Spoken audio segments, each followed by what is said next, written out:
Como en la anterior ocasión que tuvimos el placer de hablar con usted, los que bueno, pues seguimos los temas de nutrición y no tenemos mucha idea, a veces también de verdad que se despista, porque usted ha citado el aceite de oliva, se ha citado el vino, se ha citado el azúcar, no se ha citado, pero también era uno de los alimentos que en momentos pues no... Fue estigmatizado. Exactamente, sí. Entonces esto llega uno a veces a pensar, ¿esto por qué es? ¿Por causas publicitarias, por causas económicas, por causas de que no se ha investigado?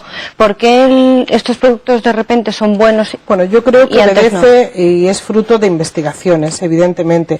Yo de alguna manera pretendo ser portavoz de la comunidad científica y realmente cada vez hay más investigaciones en el tema alimentario, porque sí que es verdad que hay muchos cánceres de origen alimentario. Luego el cuidar la alimentación es importante. Ahora hay un campo apasionante en el tema de la seguridad alimentaria.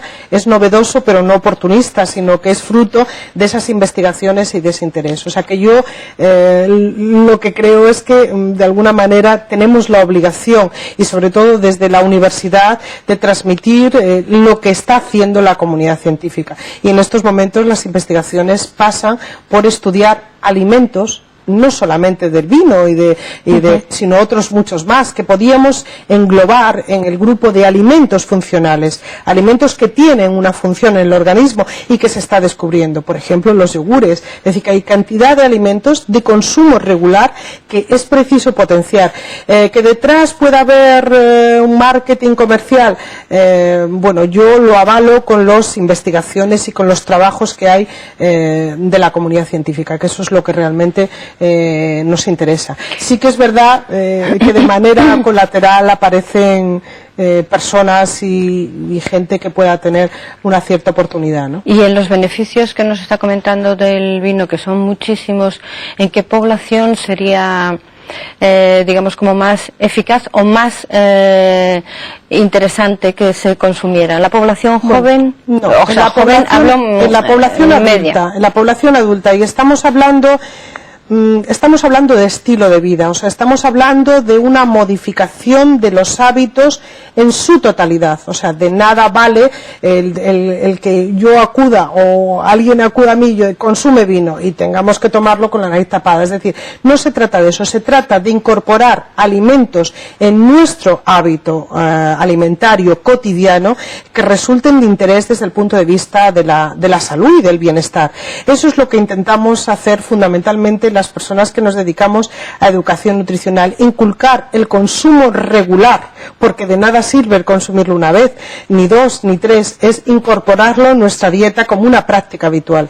Y eso es a veces lo que es costoso, ¿no? Porque uno puede ir a una consulta de un médico y decirle, pues consuma usted aceite de oliva virgen, que es mejor porque es más enriquecido en vitamina E y tal.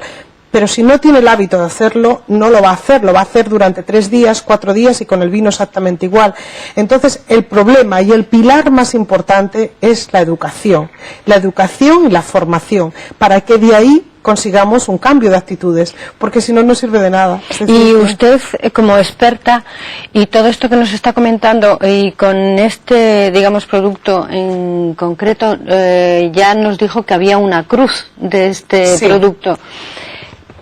¿No tienen miedo como expertos cuando dicen nosotros queremos que se incorpore este producto? Con el consumo del azúcar yo no sé lo que te puede pasar desde el punto de vista nutricional, no, seguramente afecta a calorías, pero en el consumo del vino, en este caso, o sea, ¿cómo el riesgo ¿cómo se hace? De lanzar mensajes a la población, pues igual que con la cerveza, es un riesgo. Yo creo que realmente es un riesgo, pero hay que contarlo con seriedad y con rigor y con desde el punto de vista de la prevención y de la salud, y la población tiene que saberlo. Es decir, que yo creo que sí que es verdad, lo que apunta es un riesgo, pero no creo que el recomendar el consumo regular de 2 vasos de vino en la comida, hagamos que nuestro país se vuelva eminentemente alcohólico. Yo creo que no, porque además estamos hablando del vino, no de las bebidas destiladas, que sería aparte, que no tendría nada que ver. Estamos hablando exclusivamente, y eso sí que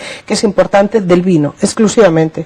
Y aquí en Galicia hay muy buenos vinos, vinos, es una tierra de buenos vinos. Hay un museo preciosísimo en Cambados que yo recomiendo, por si algún gallego no lo conoce, pues que lo visite, porque creo que merece la pena. Se ve un poco la historia del vino, los diferentes tipos de uva. Realmente es un mundo mágico y extraordinario, y es una bebida en cierta medida convivencial que hay que saber compartirla, disfrutarla, disfrutar de los matices cromáticos, de sus aromas, de sus olores. Eso es lo que hay que enseñar, educar en la cultura del vino.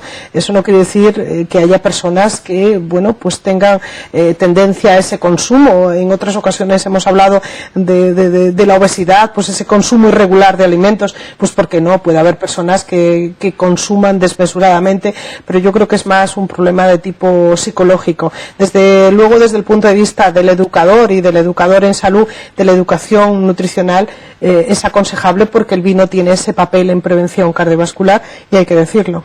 Y en relación con esa educación de la que usted está hablando, sobre, por ejemplo, esto que estamos hablando, que es la salud y el vino, ¿usted cree que va paralelo los descubrimientos con la incidencia de la educación, con la incidencia de los medios de comunicación? Porque una cosa es publicitar el vino, como usted bien dice, y otra cosa es decir el consumo de vino racional, y el vino sirve para esto.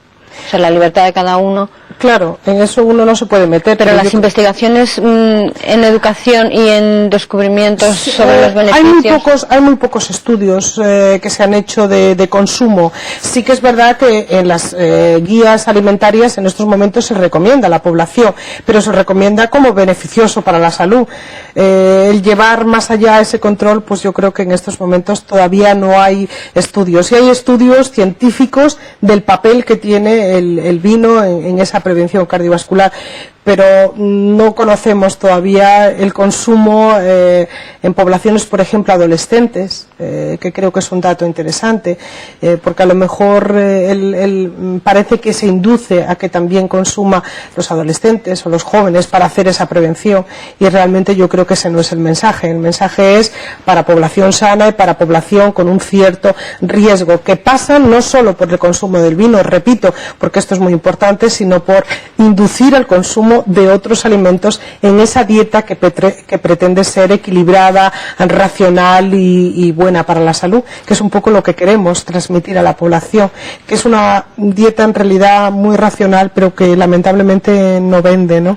Y que vende más lo mágico, lo extraño, ¿no? Lo pintoresco. Y que quizá, de todas formas, como también en lo que comentábamos en otros programas, esta dieta la tenían nuestros abuelos, porque es cierto que ellos en la comida siempre se tomaban, o sea, hace muchos años y en muchas regiones era, bueno, pues el vaso de vino. Hay un libro muy interesante que a mí me gusta mucho, que es del refranero popular español, en el que se recogen muchísimas recomendaciones con respecto al vino, y creo que sí que efectivamente nuestros antepasados lo utilizaban, y hay muchos dichos que todavía se siguen utilizando, y bueno, yo creo que sí que es verdad que antes la cultura del vino era en un momento determinado fue algo prácticamente eliminado de la cultura nuestra, y ahora resurge un poco en relación con todos los temas de salud. Pues muchísimas gracias, profesora, nos ha ayudado más a digerir la comida con un vasito de vino, y a saber. Es cierto, además, porque produce una mayor secreción de clorhídrico y de pepsinas. Luego es verdad que el vino favorece la digestión, es cierto. Pues muchísimas gracias por estar con nosotros. A vosotros.